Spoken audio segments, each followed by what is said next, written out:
राज्याचे उपमुख्यमंत्री अजित पवार यांचे चिरंजीव जय पवार हे राज्यातील आगामी स्थानिक स्वराज्य संस्थांच्या निवडणुकीच्या रिंगणात उतरणार असल्याची माहिती समोर आली।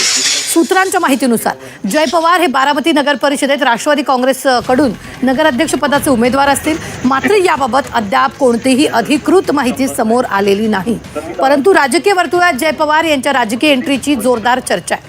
यापूर्वी अजित पवार यांचे ज्येष्ठ पुत्र पार्थ पवार यांनी मावळ लोकसभा मतदारसंघाची निवडणूक लढवली होती, मात्र त्यांचा दणकूर पराभव झाला होता।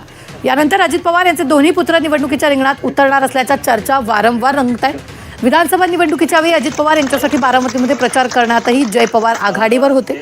ते बारामतीच्या स्थानिक राजकारणात बरेच सक्रिय आहेत, त्यामुळे आता ते बारामती नगर परिषदेच्या नगराध्यक्षपदासाठी रिंगणात उतरून आपल्या राजकारणाचा नवा अध्याय सुरू करण्याची ही शक्यता आहे। अजित पवारांच्या राष्ट्रवादीने कोणाला कॅन्डिडेट द्यायचा हा त्यांचा अंतर्गत प्रश्न आहे। आपण कसं एका सशक्त लोकशाहीमध्ये कोणी कुठल्याही पक्षाने कोणाला कॅन्डिडेट द्यायचा हा त्यांचा प्रश्न आहे। पक्षामध्ये कोणी होऊ शकतं,